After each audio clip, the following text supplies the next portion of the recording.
데살로니가 후서 3장 더 보겠습니다. 3장 1절 우리 2장 16절부터 2장 16절 우리 주 예수 그리스도와 우리를 사랑하시고 영원한 위로와 좋은 소망을 은혜로 주신 하나님 우리 아버지께서 너희 마음을 위로하시고 모든 선한 일과 말에 굳건하게 하시기를 원하노라. 우리 지금 확인할 내용이 선한 일과 말에 굳게 하신다고 하는 제목으로 2장 16절로부터 3장 5절까지는 복음의 가르침을 지킬 것, 이렇게 작은 제목을 잡아놨어요. 우리가 전통적으로 이제 사도신경을 중심으로 해가지고 이제 성경을 이해를 하려면 일단 성부 하나님에 대한 고백이, 우리는 천지를 천지를 지으셨다는 이야기는 이 창조 사역과 더불어서 섭리 사역이 함께 내포되어져 있는 거라고 그렇게 이야기를 했어요. 천지를 지으시고 지금도 살아계셔서 만사와 만물을 하나님의 기뻐하시는 뜻대로 섭리하시는 성부 하나님을 내가 믿사오며, 우리 이제 신앙을 할 때 이분을 믿는다고 이렇게 이야기했어요. 그 다음에 이제 성자 하나님을 믿사오니 이렇게 이야기를 했죠.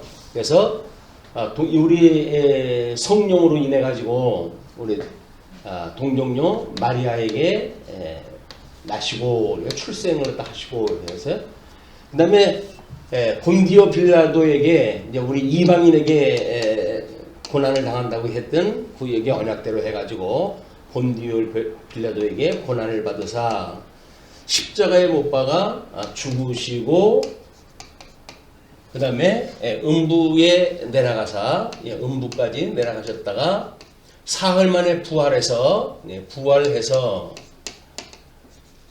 그 다음에 하늘에 오르사 승천, 그 다음에 우리 하나님 보좌 우편에 앉아 계시다가 저리로부터 산자와 죽은 자를 심판하러 오시리라. 여기까지 믿는 걸 우리가 성자 하나님을 믿는 우리 믿음의 큰 틀이에요. 그 다음에 이제 우리 승천하신 예수님께서 성령을 보내주셔가지고 우리로 하여금 성령을 믿사오니 이렇게 이야기하죠. 그래서 성령 하나님에 대한 이야기입니다. 성령 하나님. 그러니까 데살로니가 교회 성도들은 지금 성령 하나님의 사역 가운데 있는 성도들한테 지금 편지를 다 쓰고 있는 거니까 성령 하나님을 믿사오니, 그래서 공교회와 성도의 교통과 그 다음에 우리의 죄를 사하실 것과 그 다음에 몸이 다시 살아날 것, 이 부활, 그 다음에 우리 이렇게 부활되어졌던 우리들로 하여금 영생을 얻게 하신다고 한 걸 믿습니다 라고 하는 것이 성령 하나님의 사역을 믿는다고 하는 우리의 신앙 고백이에요. 그러면 우리는 이제 사도신경 고백만 가지고 벌써 이 구약성경부터 신약성경까지 계시되어진 삼위일체 하나님에 대한 그 신앙을 우리가 갖게 되어진 거예요. 그걸 가지고 이제 우리가 고백을 갖다 하는 건데, 오늘 그 2장 16절에 보니까 우리 주 예수 그리스도와 와라고 하는 접속사를 써가지고 우리를 사랑하시고 영원한 위로와 좋은 소망을 은혜로 주신 하나님 우리 아버지께서, 이렇게 돼 있어요. 그러니까 우리 주 예수 그리스도와, 이게 성자 하나님의, 이게 우리가 여기서 표현하기를 우리 예수 그리스도라고 이렇게 이야기를 했어요. 우리 주 예수 그리스도와, 그리고 우리를 사랑하시고, 사랑하시기 때문에 예수님을 보내주신 거 아니에요, 이분이? 그래서 우리를 사랑하시고 영원한 위로라고 하는 그 이야기는 사망 권세에서 끊임없이 우리 견인을 갖다 해가시는, 그래서 영화롭게 할 때까지 그렇게 하는 이야기죠. 그래서 영원한 위로와 좋은 소망, 여기서 이게 위로와 소망입니다. 위로와 소망. 위로와 소망. 위로라고 하는 그 이야기는 우리 고난받고 있는 환경 속에서 주님의 위로고, 그다음에 이 소망이라고 하는 그 이야기는 하나님의 뜻이 온전히 이루어질 것에 대한 소망이에요. 그래서 우리는 이 위로에 감사하고 기뻐하고 그리고 이 소망에 대해 끊임없이 쉬지 않고 기도를 하는 것이 우리를 향하시는 하나님의 뜻이라고 이렇게 이야기했어요. 예수 그리스도 안에서 우리를 향하신 하나님의 기뻐하시는 뜻이 항상 기뻐하고 범사에 감사하고 쉬지 않고 기도하는 것이 하나님의 뜻이니까 이것이 왜 그것이 우리의 하나님의 뜻대로 살아가는가 이렇게 해가지고 우리 성부 하나님께서 영원하신 위로와 소망으로 이렇게 이야기가 되어졌기 때문에 그러는 거예요. 영원한 위로와 좋은 소망을 은혜로 주신 하나님 우리 아버지께서 주어가 상당히 길어요. 성자 하나님에 대한 그 표현과 성부 하나님의 표현으로 해가지고 상당히 긴 구절을 인용을 했다 했어요. 그 이야기는 우리가 믿고 있는 삼일체 하나님에 대한 고백이기도 합니다. 그렇죠? 그러니까 지금 데살로니가 교인들은 이런 영원하신 위로와 그 다음에 좋은 소망을 주신 그런 하나님에 대한 거를 기억을 만약에 하지 못하고 있는 사람들은 우리 주님 오실 날이 멀지 않았다고 해가지고 일도 안 하고 말썽이나 부리고 이렇게 하고 있는 성도들을 지금 위로하고 경건계를 하기 위해 가지고 편지를 썼단 말이에요. 거기에 그런 하나님, 우리를 향하신 하나님에 대한 걸 소개하고 그런 분이 그렇게 아직도 그걸 깨닫지 못하고 살아가는 데살로니가 교인들에게 너희 마음을 위로하시고, 이는 영원하신 위로를 갖다 주시는 하나님이 우리 마음을 위로하는 주관적인 관계가 없다고 하면 그러면 우리는 하나님하고 이미 떨어져 있는 관계 아니에요. 그러니까 너희 마음을 위로하시고 또 좋은 소망이라고 이렇게 이야기를 했는데 모든 선한 일과 선한 일, 좋은 일과 말에 굳건하게 하시기를 원한다. 그러니까 하나님께서 좋은 소망을 은혜로 주시는 하나님이기 때문에 여기서 절망하거나 환경이 현재 우리가 살기가 힘들다고 해가지고 하나님의 뜻을 저버리거나 또는 그런 세속을 따라가지고 그냥 습관대로 살아가는 보통 사람들과 똑같이 소망이 없는 사람들이기 쉬우니까 그런 그 소망을 선한 소망이라고 이렇게 했어요. 선한 일과 말에 굳건하게 하시기를 원한다. 이는 우리가 끊임없이 주님께서 이제 일용할 양식을 먹고 그렇게 살아갈 때 모든 그런 그 선한 일 그리고 말에 하나님의 그런 교훈에 굳건하게 하시기를 원한다. 이건 끝까지 견인하시기를 원한다 그 이야기예요. 견인. 그러니까 우리로 하여금 성화에 일어나서 굳게 하신다. 성화하시고 주님 오신 날 그날까지 우리를 굳게 붙들어 주시는 것, 견인이라고 이렇게 이야기를 했어요. 그 견인하시는 하나님을 우리가 믿기 때문에 그렇게 성화하고 견인하기를 원한다, 기도한다 그 이야기예요. 근데 사실 기도의 내용은 이 성화와 견인이라고 하는 그 부분이에요. 단락이. 그러니까 너희 마음을 위로하시고 그리고 모든 선한 일과 말에 굳게 하시기를 원한다. 그러니까 이 위로, 하나님의 위로 가운데 은혜로 주시는 그런 좋은 일과 그 다음에 우리를 하여금 주님 오시는 그날까지 붙들어 주시는 은혜 가운데 있기를 원한다. 이렇게 긴 성경에 대한 설명 가운데 지금 사도 바울이 원하는 것은 이 뒷부분이에요. 뒷부분. 자, 그래서 우리가 이렇게 과정을 가지고 지금 이제 우주적 종말에 대한 걸 이야기한단 말이에요. 이 우주적 종말이라고 하는 그것을 성경에서는 요한계시록을 통해 마지막 부분에 대한 걸 설명을 하잖아요. 그래서 한밤중에 잠이 깨가지고 과연 잔다고 하는 건 뭐고 주님 안에서 우리가 안식한다는 이야기는 뭐고, 주님 오신 날까지 우리가 굳게 살아간다고 하는 그런 그 의미는 어떻게 이것이 주관적인 이런 주관적인 믿음으로 해가지고 화합이 되어질까? 우리는 뭐 흔한 말로 저녁에 잠들 때 우리의 영혼을 나의 영혼을 주님께 의탁합니다.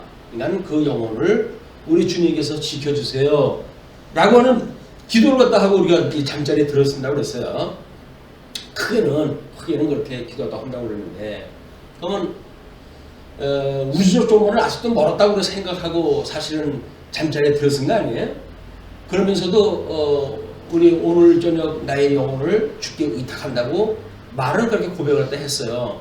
그러나 우리의 이 관념은 아직도 나는 내일 또 일어나서 또 일을 갖다 해야 되고 일상적으로 뭐 해가지고 앞으로 몇 년을 더 살아야 된다고 생각이 드니까 그냥 그 이야기는 주님 앞에 뭐 그렇게 우주적 종말까지 인도하시는 하나님인 줄로 믿지만, 오늘 저녁이라도 그 이야기에 협의적으로 봤을 때 오늘 저녁이라도 우리 하나님께서 나의 영혼을 맡아 주관하시다가 필요하게 되면 주님께서는 나를 데려가실 거니까, 그런 이런 우주적 종말 앞에 개인적 종말이라고 하는 이 두 가지의 관계예요. 두 가지의 관계. 지금 데살로니가 교인들만 부활이 멀지 않았다고 해가지고 일도 안 하고 말썽만 부리고 있는가? 과연 우리는 이 개인적 종말을 얼마나 인식하고 살아가는가에 대한 이런 그 문제는 데살로니가 교회 이 성도들의 문제만은 아니에요. 우리들의 문제예요. 그러면 뭐 이게 나이가 많으면 많을수록 주님 앞에 가는 시간이 짧은 사람들 아니에요.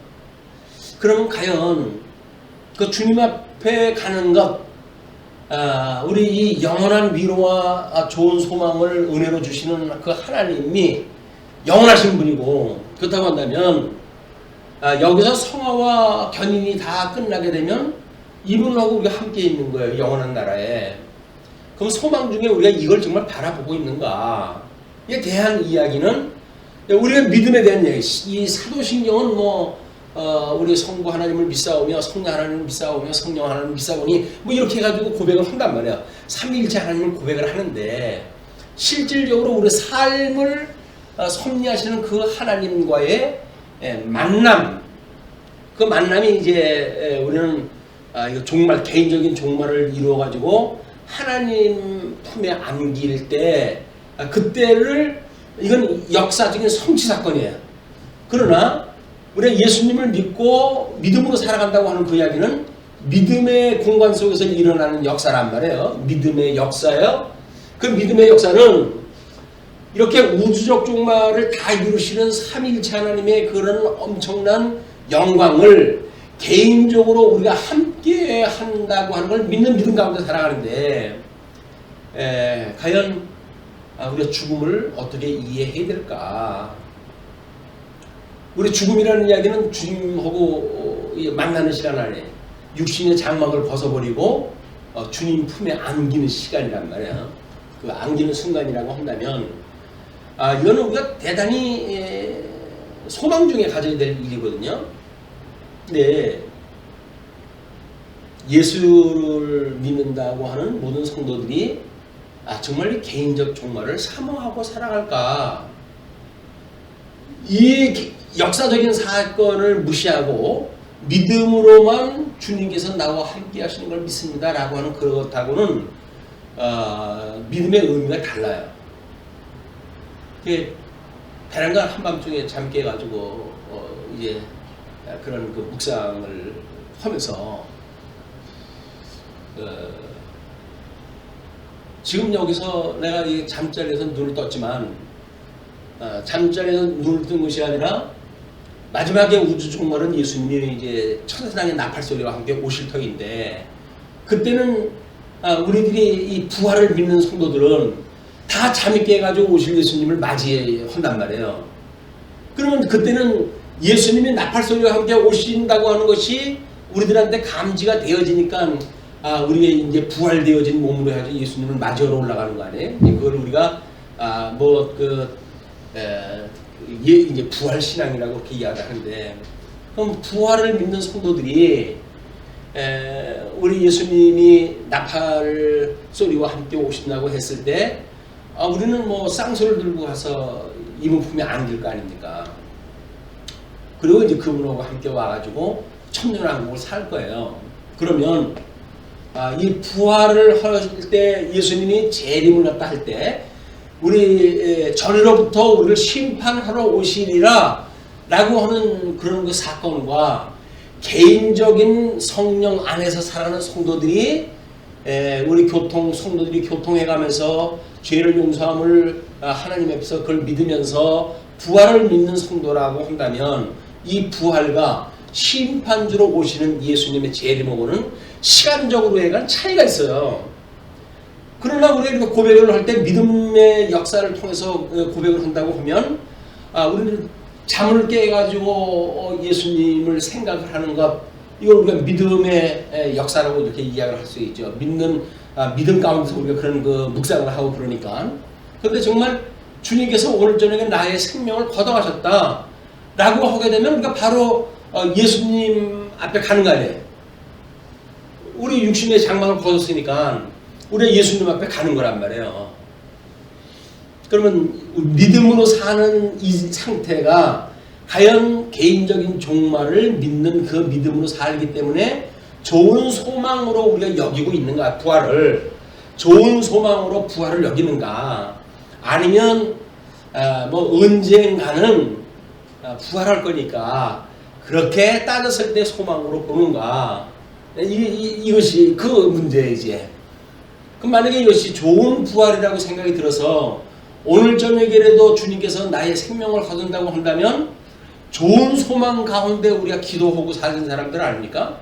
좋은 소망이 뭐예요? 이 하나님의 모든 섭리 사역이 끝이 나고 하나님의 뜻이 하늘에서 이루어진 것처럼 이 땅에서 이루어지는 최종 단계에 우리가 들어서는 거니까 아버지의 뜻이 이 땅에서 이루어지는 마지막 장면이란 말이에요, 우리한테는. 근데 그게 정말 좋은 소망일까? 이게 좋은 소망일까? 아니면 주님, 그래도 평균 연령이 있는데 저는 너무 이르잖아요 라고 해가지고 조금 양보를 갖다 우리가 좀 유보를 갖다 해달라고 하나님께 또 할까? 그렇게 좋은 소망이니까 오매불만 그거를 우리가 기도하고 신앙 고백을 우리의 이 성도의 교통과 죄를 사해 주시는 것과 몸이 다시 사는 것과 영생을 믿습니다라고는 하고 한다는 우리가 신앙 고백을 하는데, 이 좋은 소망의 부활을 과연 어떻게 해석을 할까? 근데 정말 우리가 주님이 이제 병상에 있다가 내가 주님께서 그동안 수고했다, 오라 이렇게 이야기할 거예요.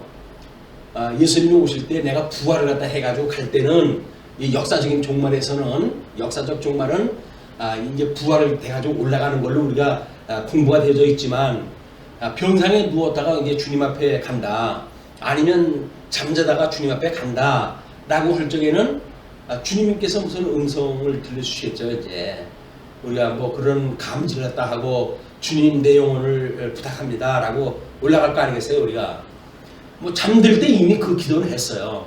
내 영혼을 주님께 의탁합니다 라고 이야기를 했어요. 그 이야기는 몸뚱아리는 이제 뭐 잠자리에서 안식을 할 거니까 문제는 영혼이지, 잠자고 있는 몸뚱아리 뭐 가지고 기도하지는 않았단 말이에요. 근데 영혼을 주님께 의탁한다 그랬어요.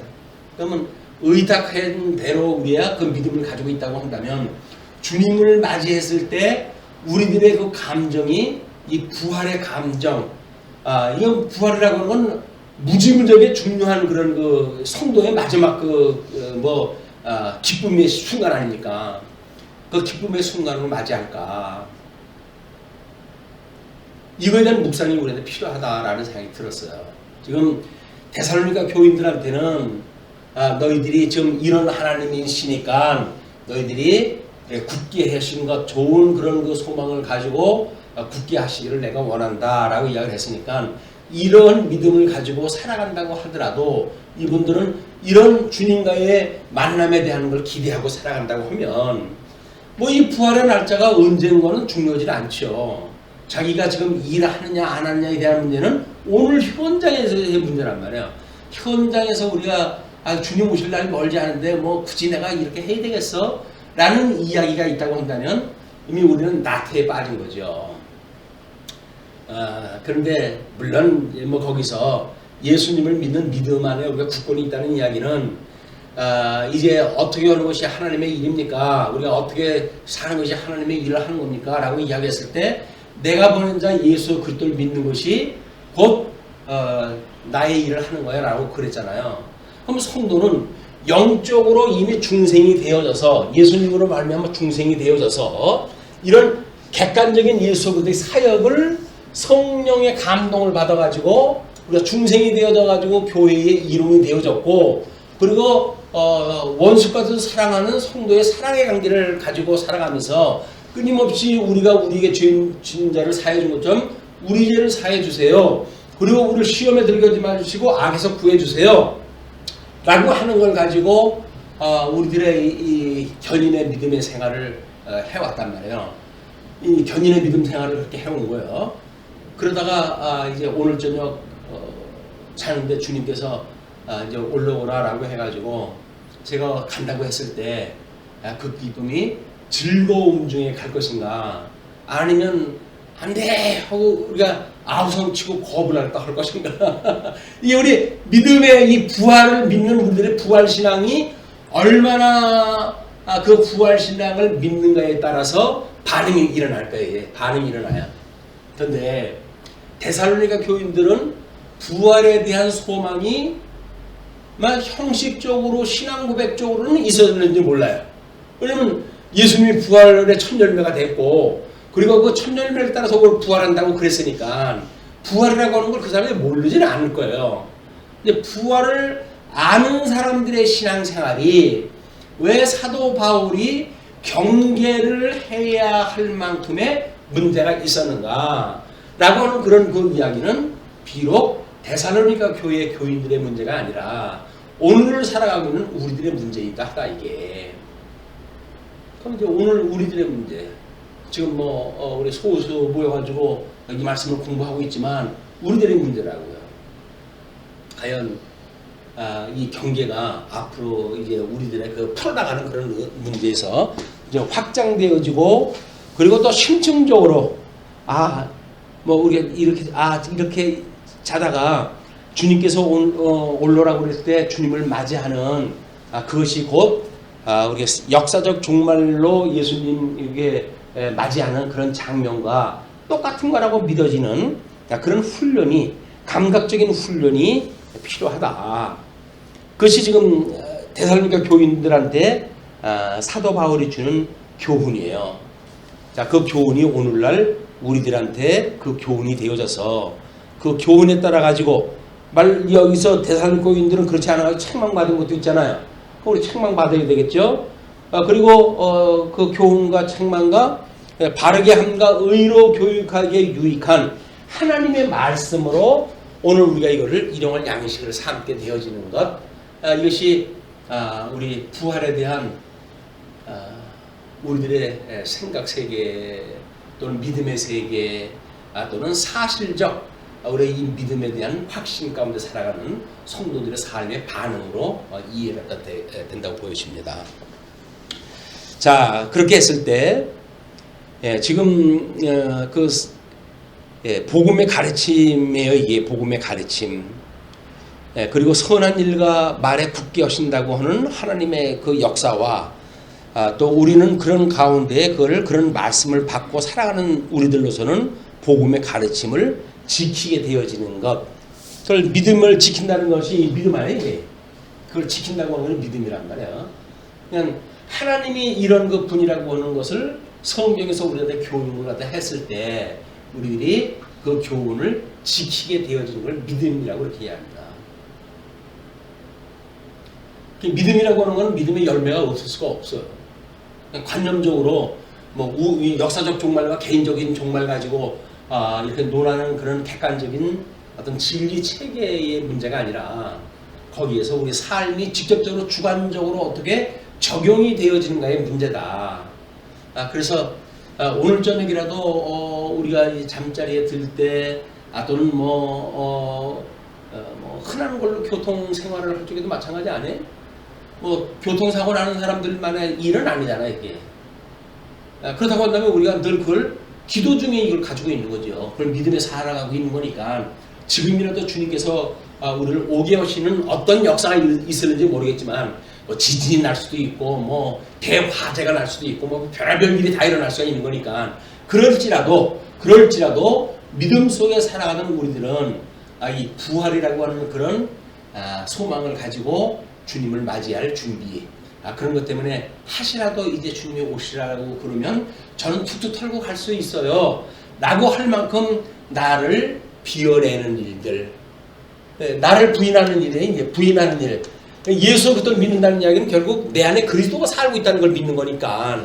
그럼에도 불구하고 육신이 나눠져 있어가지고 예수님을 우리가 예수님 안에 살아간다고 하면서도 끊임없이 세상 일로 묶여져가지고 그걸 놓지 못하고 살아가는 삶이거든요. 근데 만약에 우리 육신의 장막을 벗어버리게 하는 순간은 다 놓는 거예요. 두 손을 다 놓는 거예요. 그래서 우리가 중목을 지고 나왔다고 한다면 하나님 나라 할 적에는 두 손을 딱 피고 갈 겁니다. 주님 저 아무것도 없어요. 이제 다 놓고 갑니다. 주님 부여로우신 주님만 있으면 되기 때문에 저는 빈손 들고 갑니다. 이렇게 되는 거예요. 빈손 들고 간다는 찬송도 있잖아요. 그래서 빈손 들고 가는 준비가 되어졌는가. 근데 이 세속적인 삶에 있어서 과연 빈손이라고 하는 것이 가능할까? 이게 이제 그 노인 복지 자료를 준비하다가 보니까 금년에 혼자 사는 사람이 38만 원, 둘이 샀을 때 뭐 80몇만 원까지 되어지게 되면 40%의 이른까지 확장을 갖다 시키는데 30만 원을 올려주겠다는 거예요. 20만 원 주든가 30만 원을 올려주는 거예요. 자, 그러면 이제 나라에서 주는 것이 최소한도 그거예요. 이제 60만 원이라고 하는 걸로 두 부부가 최소한도 그냥 노년에 뭐 나라에서 주는 것이 뭐 살라고 그거 주는 거겠어요. 그걸로 해가지고 그래도 노후를 수고했으니까 노후를 편안히 보내십시오 해가지고 주신 거겠지. 근데 정말 없는 사람은 그것이 생활비예요. 그것만 가지고도 우리가 아이고 참 하나님도 감사하시지, 어떻게 좋은 세상을 만나게 해가지고 자식한테 신세 안 지고 이걸로 염려하며 살아갈 수 있는 이런 좋은 길을 주셨던 하나님 감사합니다 라고 살아갈 것인가. 애들 장난해요 라고 해가지고 불만불평하다가 그냥 살아갈 것인가. 이건 이제 우리 믿음의 영역 속의 분수령이라고 보여집니다. 그래서 정말 최소한의 삶을 살 수 있다고 한다면, 최소한다는 이야기는 예수 그리스도를 믿는데 믿을 수만 있는 삶, 그걸 이야기를 하는 거예요. 예수님 믿는데 돈 들어가나요? 예수님 믿는데 뭔 돈이 들어가요? 돈 없으면 예수도 못 믿어요. 뭐 이렇게 하는 거는 실질적으로 신앙생활을 우리가 이렇게 생활하는 살아갈 때의 이야기고, 이게 노년이 돼가지고 정말 생활비도 없고 그럴 적에는 예수 믿을 때 돈 안 들어가요. 왔다 갔다 교통도 들어가겠죠. 교회도 출석을 해야 되고 또 연보도 해야 되니까 연보도 들어가고 그러겠죠. 그렇다고 해가지고 우리들한테 최상으로 그런 그 비용을 가지고 예수를 믿을 수가 없다고 하는 일은 우리 믿음의 선배들이 과거에 그 어려운 가운데서도 연보 돈을 벌게 되면 하다못해 다리미로 해가지고 그 꾸깃꾸깃했던 지폐를 다려가지고 이부자리 밑에다 놓고 모아놓고 있다가 연보를 갖다 했던 그분들의 믿음의 신앙에 발뒤꿈치를 못 가는 거예요. 너무 배부른 시대가 돼가지고 발뒤꿈치를 못 따라가요. 그래놓고 그걸 비웃어요. 아니야. 연보를 갖다 뭐 빳빳하게 대리미지 해가지고 주면은 하나님께 더 이뻐하시나? 그냥 뭐 꾸깃꾸깃한 대로 주시면 안 받으시나? 라고 하는 걸로 아주 비하냐는 거예요. 근데 그렇지 않습니다. 우리 이런 믿음의 그 세부적인 내용을 보니까 믿음의 일이라고 하는 것이 그래 삭막한 사람들의 생각 세계가 아니에요. 그이는 정말 하나님 앞에서 그런 복음이 증거되어지는 일에 어떤 자기가 쓰임을 받는다고 하는 그런 단순한 믿음을 가지고 그렇게 정성을 들인단 말이에요. 정성이 없는 걸 주님께서 받지 않으신다고 그러는데 사실은 그런 연보를 주님께서 받습니다. 그래서 있는 돈 가지고 뭐 까짓 거 이 정도 그냥 해 라고 해가지고 남는 거 뭐 대충 쉬어가지고 낸다? 주님께서 안 받는 거예요. 그거야말로 마음이 없는 건데, 정성이 없는 건데, 우리 마음을 받으신다고 이렇게 이야기를 하는데도 불구하고 우리는 그런 실질적인 삶에 들어오게 되면 매우 상식인으로서의 비판적인 시각을 가지고 그런 걸 봐요. 그건 믿음의 눈으로 보는 것이 아니다. 믿음의 눈으로 보는 훈련이 됐을 때 예수님이 우리를 만날 준비를 하고 살아가는 일이기 때문에 우리는 부활에 대한 감정도 바로 그런 그 감정이라 보여져요. 건강해가지고 뭐 아직도 살 길이 먼다고 그래가지고 전혀 부활에 대한 신경을 갖다 안 쓰는 사람이 뭐 느닷없이 뭐 주님 앞에 가게 되면 준비된 거 없이 가는 거예요. 왜? 믿음의 생활이 전혀 그 실질적인 삶이 아니었잖아요. 그냥 뭐 형식적인 거 뭐 이런 걸 가지고 이야기를 했으니까. 그래서 우리가 작은 주제를 가지고도 믿음 생활을 통해 가지고 많은 묵상이 좀 필요하다. 그래서 주님 앞에 가는 그런 행복을 우리가 정말 행복하게 느껴져서 두려움 없이 주님 오실 그 마지막 날을 우리가 준비하고 있는 성도의 삶이 얼마나 당당할까. 죽음밖에 우리를 공격할 것이 어디 있겠어요. 그런데 이제 그 경지를 넘어서 가지고 사망 건너에 있을 생명의 세계에 우리 주님을 만나는 그 시간, 그걸 우리가 기다리는 그런 것들을 실질적인 믿음의 생활을 통해서 훈련하는 것. 이걸 우리가 익힌 공부가 필요하다 그래요. 익힌 공부. 그리고 우리 명상하고 묵상하고 이렇게 해가지고 하는 것이 필요하다. 사도 바울은 그 두 계절을 통해 가지고 그걸 우리한테 권면을 갖다 했습니다. 기도를 갖다 한 거예요. 그래 원한다라고. 그러면서 이제 3장 1절 보게 되면 말씀이 실현되는 하나님의 영광을 기독케 하는데 끝으로 형제들아 너희는 우리를 위하여 기도하기를 너희의 주의 말씀이 너희 가운데서와 같이 퍼져나가 영광스럽게 되고. 자, 이제 사도 바울은 성도들한테 이렇게 내가 너희를 위해서 기도해 라고 이야기를 했어요. 그 기도가 결국 교훈으로 주어지게 되어지는 거야. 그 기도를 갖다 하면서 너희도 나를 위하여 기도를 갖다 하라 이렇게 이야기 되어지는 거야. 그냥 성도의 교통이라고 하는 그 이야기가 일방적인 것이 아니라 우리가 어떻게 특별히 이제 우리 교회라고 한다면 이 유형교회에 살아가는 성도들이 무형교회에서 살아가는 이 무형교회를 우리가 사모하면서 살아가는 성도들 아니에요. 그럼 우리는 지금 유형교회에 살아간단 말이에요. 육신을 가지고. 육신을 가지고 살아가는 성도들이 주님과 함께 우리가 교통함을 믿는다. 우리가 성도의 교제를 믿는다고 하는 것이 과연 뭘 믿는 걸까? 유형교회에서 그걸 믿는다고 하는 것이 뭐 연보 같이 오고 바깥이 먹는 것이 그게 교통을 갖다 믿는 걸까? 그것이 아니라 정말 사도 바울의 그 교통은 뭐예요? 성도들한테 복음을 전하고 그리고 성도들로 하여금 그렇게 살아가기를 기도하고 그리고 성도들로 나를 위하여 그렇게 기도해달라고 그런단 말이에요. 그게 교통인 거예요. 이 교통이. 우리 이 교통에 대한 그 문제를 좀 더 구체화시켜 나가는 일이 우리 교회 행정에서 드러나겠죠. 뭐 전도회는 전도회대로 구역회는 이 구역은 구역대로 어떻게 성도들 간의 그 교제를 다 하는가라고 해서 과연 그 교제가 그들의 어떤 소망을 나누는 일이라고 한다면 구체적인 기도 제목이 있을 거란 말이야. 그러면 우리가 이 기도 제목을 나누는 일이 필요하지 않냐. 저 성도는 지금 뭘 하나님 앞에 기도하고 사는지도 모르면서 뭘 우리가 교제를 또 한다고 그래요. 교제는 거 아니죠. 그냥 만나면 뭐 세상 사람은 그렇게 안 하나요? 뭐 인사하고 그저 뭐 형편되고 뭐 차 한잔 마시고 뭐 그렇게 하는 거야. 믿는 사람들 믿지 않으면 다 그러는 건데 주의 교제라는 게 과연 뭐냐 이게 주 안에서 성도의 교통함을 믿는다고 하는 우리들은 그 교통을 어떻게 믿을 것이냐 라고 하는 것이 각자가 가지고 있는 이 소원이 뭔지 크게는 다 알아요. 크게는 뭐 사도 바울이 고백을 갖다 했던 이런 하나님의 영원하신 위로 또는 좋은 소망 이거 하나님께서 우리에게 주신다고 그랬다.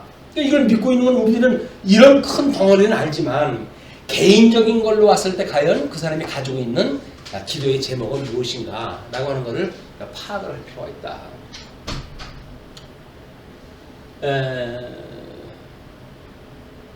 이것이 성도가 많으면 못해요. 성도가 자수되게 돼야지.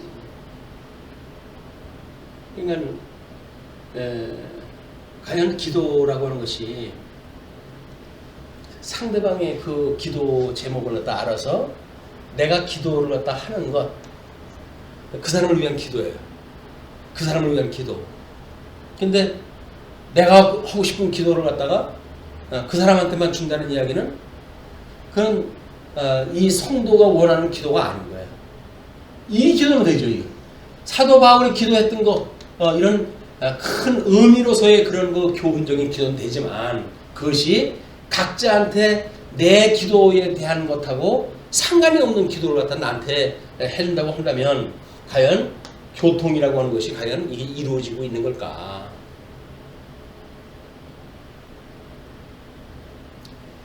우리 그런 그 실질적인 교회 행정상 그런 것들이 적용이 됐으면 좋겠다는 생각이 듭니다.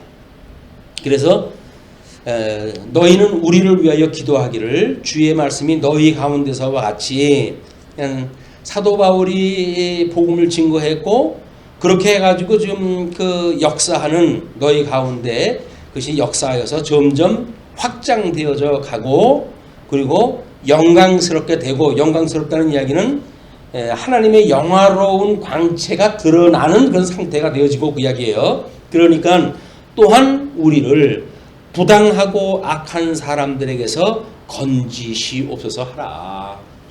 끊임없이 사도 바울은 이 복음을 증거하는데 방해를 받는 자에게 지금 이 노출되어져 있단 말이에요. 그러면 이 노출되어져 있는 자들로부터 주님께서 약속을 냈어요. 음부의 권세가 너를 무너뜨리지 못할 거야. 약속을 냈어요. 그러니까 그 약속을 그냥 두리뭉실 갖다 해가지고 우리가 기도를 한다는 이야기는 사사로운 교제는 아닌 거예요. 그래서 사도 바울이 복음을 증거할 때 얼마나 위기 가운데 노출되어져 있는지를 직접 간접 체험을 통하지 않고는 사도 바울이 가지고 있는 고통을 제대로 모른다. 그를 위해서 기도한다는 이야기는 뭐 관념적인 기도는 될 수 있을지 몰라요. 그런 걸 모르게 되면 음부의 권세가 물어들이지 못한다고 하셨는데 주님 그를 지켜주세요. 복음을 전하는 자의 그 앞길을 갖다 막는 자들을 갖다 주님 이제 그걸 하나님께서 막아주세요. 뭐 이런 거 기도할 수는 있어요. 그거를. 근데 과연 사도 바울이 처해져 있는 것이 뭐냐? 아니 사도 바울이 복음을 증거하는데 예를 들어가지고 좀 스스로 일을 갖다 하면서 하잖아요. 그럼 스스로 일을 갖다 한다는 이야기는 뭡니까? 자비량을 한단 말이에요. 자비량 한다는 이야기는 세상 사람들은 그러죠. 아유 뭐 사도 바울도 자비량 했는데 라고 이야기하다 해가지고 마치 자비량 하면서 하는 것이 그 사람의 좋은 일인 것처럼 생각을 하는데 자기가 여기 도움이 없으니까 자비량을 하지 협력이 되어져 가지고 이분이 전념할 수 있다고 한다면 그걸 왜 하겠어요? 근데 그것이 마치 자기가 손 하나 건드리지 않는 것이 좋은 일이냐 자기 어떤 방패막이를 삼고 그걸로 위로를 삼고 이런 이기적인 걸 하면서 뭐 주 안에서 우리가 성도의 교통을 믿사오고 새빨간 거짓말인 거야 이게. 그게 교제가 아닌 거예요. 그래서 좀 사도 바울이 우리를 위해서 이렇게 부당하고 악한 사람에게서 건지옵소서 하라. 믿음은 모든 사람의 것이 아니니라. 믿음은 내가 이렇게 이야기를 했는데 그 믿음은 모든 사람의 것이 아니라는 거야. 거기서 그걸 믿어가지고 그렇게 절절히 사도 바울의 그런 어려움과 형편과 이런 걸 살피면서 하나님께 기도하는 사람도 있고 그 믿음이 전혀 이기적인 믿음, 자기에 대한 것만 가지고 그런 신앙생활 하는 사람도 있겠죠. 믿음이라고 하는 그런 그 이야기는 모든 사람의 것이 아니다. 이렇게 이야기를 합니다. 야, 그러면서 이제 3절서부터 5절 보시게 되면 재림의 확신과 인내로 기다리라고 권면하다 하죠. 주는 미쁘사 지는 신실하사 너희를 굳건하게 하시고, 앞에서 이제 그 2장 16절 17절에도 했던 그 주님의 이야기예요. 너희를 굳건하게 하시고 악한 자에게서 지키시리라. 너희를 지키시는 걸 아는데 당신 지킬 걸 왜 기도했다고 하겠어요? 그러니까 우리는 우리를 위해서 기도를 갖다 해주면서 당신을 위해서 우리 보고 기도를 해달라는 게 말이 됩니까? 이해하다 하는데, 우리는 피차, 교통이라고 하는 거는 피차 이게 왔다 갔다 하는 거지, 일방적으로 왔다 갔다 하는 거는, 이거는 생물학적 그 관계예요. 생물학적 관계. 그건 뭐, 우리 개체가 육적인 관계니까, 이런 개체적으로 왔다 갔다 하는 거는, 이 서로 교통되는 게 아니에요. 일방적인 교통이지. 큰 자가 작은 자를 섬기는 걸로 해도 일방적으로 되어져 버린단 말이에요. 그러나 우리가 이런 신령한 세계 속에서 본다고 한다면 그 교통은 일방적인 것이 아니라 쌍방적인 거다. 그게 사도 바울의 사역을 돕는 일이 되어지고, 그것이 하나님 앞에서 하나님의 일을 하는 거 아니에요. 예수님을 믿는 일이니까 중요한 일인데도 불구하고 우리는 그런 걸 등한시할 수가 있다. 뿐만 아니라 너희에 대하여는 우리가 명한 것을 너희가 행하고, 우리가 명하는 거라고 하는 건 교훈이에요. 그것을 명하고 또 행할 줄을 우리가 주 안에서 확신하노니. 사도 바울은 교훈한 거 여지껏 너희들이 그거 믿고, 그래서 믿음 안에서 이게 굳건하게 서 있었고 그걸 알고 있기 때문에 그걸 더욱 그렇게 굳게 하시기를 원하지만, 너희들이 그렇게 살아갈 것도 내가 믿는다, 그 이야기죠. 확신하다 한다. 왜? 그 사람들이 믿음이 좋아가지고요? 아니고, 우리 그 2장 16절 17절에서 이야기했던 것처럼 우리 주 예수 그리스도와 우리를 사랑하시고 영원한 위로와 좋은 소망을 은혜로 주신 하나님 우리 아버지를 내가 믿으니까 그 하나님께 그렇게 하신다는 거예요. 그분이 그래 믿으시기 때문에, 신실하시기 때문에 너희를 굳건하게 하시고 악한 자에게서 지키실 것이다. 그러니까 너희가 그렇게 지키시기 때문에 너희에 대하여는 우리가 명한 것을 너희가 행하고 또 행할 줄을 우리가 주 안에서 확신을 갖다 한다. 그러니 주께서 너희 마음을 인도하여 마음의 사랑과 그리스도의 인내에 들어가게 하시기를 원하노라. 너희 마음을 인도하여 하나님의 사랑과 그리스도의 인내에 들어가게 하시기를 원하노라. 어저께 뭐 책을 읽어주는 그 프로그램에서 마음에 대한 뭐 이제 그런 그 이야기를 했어요. 수많은 그 마음에 대한 이야기를 다 하는데, 그걸 결국은 우리 마음이라는 건 가슴에 있는 게 아닙니까? 이렇게 보통들 전통적으로 우리 조상들은 그렇게 믿어왔잖아요.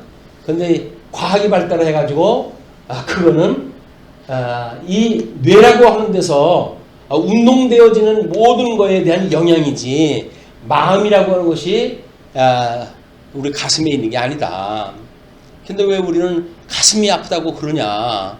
그거는 뇌가 통증을 느꼈을 때 나타나는 것이 뭐 심장의 그 협짐이라든가 이런 현상으로 드러나기 때문에 그게 마음이 쪼리고 아프다고 이렇게 느껴지는 거지, 실상은 뇌작용이다, 이렇게 이야기를 하더라고요. 과학적으로는 맞는 이야기예요. 과학적으로는. 그런데 하나님께서 우리를 흙으로 빚어가지고 사람을 만드시고 그 위에다 생기를 넣어가지고 생명이 되게 했어요. 생명이. 이거 생명이에요. 우리를 만드신 하나님께서 마음을 지으셨다고 이렇게 이야기해요. 이 마음도 하나님께 지으셨다고 이렇게 이야기를 해요. 그런데 우리 에덴 동산서부터의 창조 사역을 비춰서 봤을 때 하나님께서 우리로 하여금 생명이 되어지기까지 한 거는 천지 창조를 하셨던 하나님의 창조 사역에 속한 일이에요. 근데 마음을 지으셨다는 그 이야기는 섭리 사역에 속하는 일이에요. 에덴 동산처럼 마찬가지로. 그래서 이 마음이 우리 이 성령의 충만함을 입었을 때 에덴 동산에서 충만하고 있다가 결국 내쫓겼을 때 우리들의 마음이 뭐와 일치하냐면 이 저주받았던 흙하고 일치가 되어지는 거예요. 이게 우리 마음의 평안을 잃어버린 상태, 안식을 놓친 상태, 개인적인 성전으로 그렇게 표현이 된단 말이에요. 성경에서. 그러니까 우리는 이 마음이라고 하는 그것이 영혼이 그냥 인간이기 때문에 영과 육 사이에 이게 좀 작용을 왔다 하는 거다라고 하는 개념으로 보게 되면 그거는 영과 육과 혼이라고 하는 삼분선을 갖다 믿는 거예요. 근데 우리 이제 장로교에서는 이분설을 이야기를 합니다. 영과 육이라는 이분설을 이야기를 해요. 이분설을 연결을 하기 때문에 섭리를 위하여 하나님께서 마음을 지어가지고 우리로 하여금 성령의 소욕을 따라 살아가게 하시는 구원의 역사가 있게도 하시고 멸망받을 자는 완전히 저주를 받아가지고 어둠 속에 살다가 지옥을 가게 하시는 만드는 일이 우리 마음의 작용이란 말이에요. 마음의 작용. 그렇기 때문에 로마서에서 보기에는 뭐라 그래요? 상실한 마음에 내어버려 두사. 이게 상실한 마음. 상실한 마음은 뭐예요? 에덴 동산을 상실했듯이 우리들의 이 마음이 하나님의 뜻으로부터 상실되어진 상태, 이게 저주받은 상태예요. 상실한 대로 우리를 내어버려 두사. 그래가지고 합당치 못한 일도 하게 하시고 이제 그런 어줍지 않은 우리들의 어떤 이성적으로 믿는 지식의 세계 또는 부끄러운 일을 갖다 하게 하는 이 우준한 그런 철학의 세계 또는 부끄러움의 이런 예술의 세계 이런 가운데 우리를 내버려뒀단 말이에요. 그러니까 성경을 가지고 인간학을 연구하지 않으면 그냥 물질 세계에서 인간밖에는 우리가 볼 수가 없는 거예요. 신령한 세계 인간을 볼 수가 없어요. 그러니까는 이렇게 하나님께서 섭리하시는 세계를 보고도 우리가 이런 자연과학 속에 자연스럽게 노출되어져 있다고 한다면 인간학도 그렇게 배우는 거예요. 기계적인 그런 인간으로 배워가지고 아는 것이 다라고 이야기했다 하고 알게 되면 그것이 곧 우리들로 하여금 인격적인 작용으로 해가지고 이런 지식이 또 모여가지고 사상이 되어지고 사상이 모여가지고 우리들의 의지가 결단되어져가지고 인격으로 나타난다 이렇게 이야기를 하게 되어지는 이런 자연과학적 인간론을 이야기하게 되었단 말이에요. 자연과학적 인간론은 안 됩니다. 성경에 그런 이야기하는 데가 없어요. 우리들은 철저하게 성령 주관자이신 성령에 의해서 이게 작동이 되어지기 때문에 어떠한 성부 하나님, 어떠한 성자 하나님, 성자 하나님에 대한 것은 우리 16절에 이야기한 것처럼 우리 주 예수 그리스도, 주 예수 그리스도, 중보자 되시는 그렇지만 우리의 머리 되시는 나의 주인이 되시는 그런 그 예수 그리스도와 그리고 그분을 보내시기를 우리를 사랑했기 때문에 보내주시는 분이기 때문에 우리를 사랑하시고 영원한 위로와 소망을 은혜로 주신 하나님 우리 아버지께서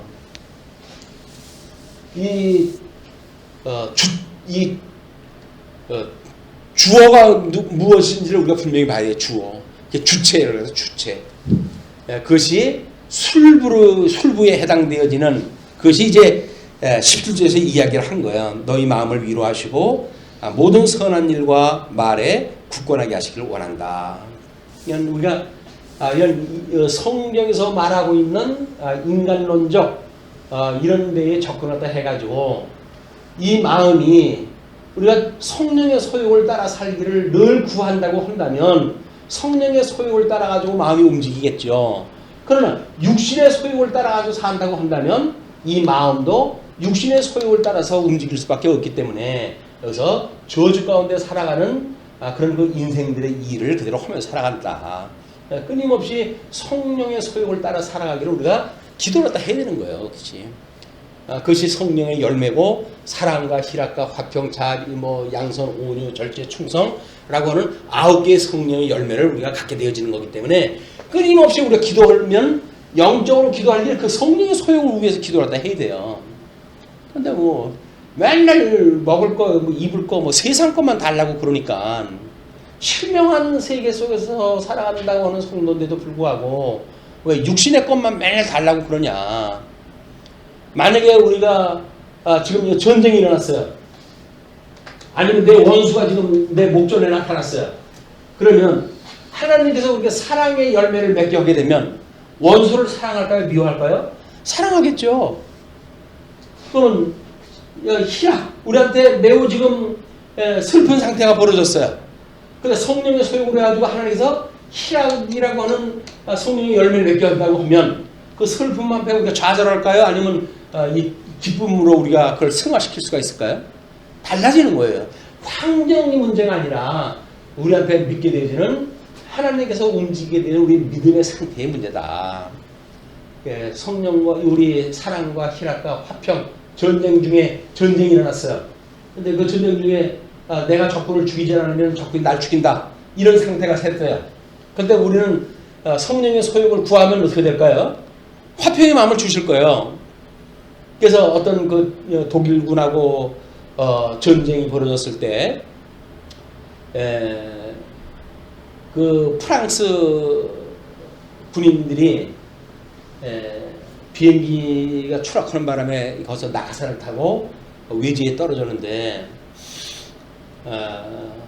독일군은 자기네들이 저격을 했으니까 알 거 아니에요.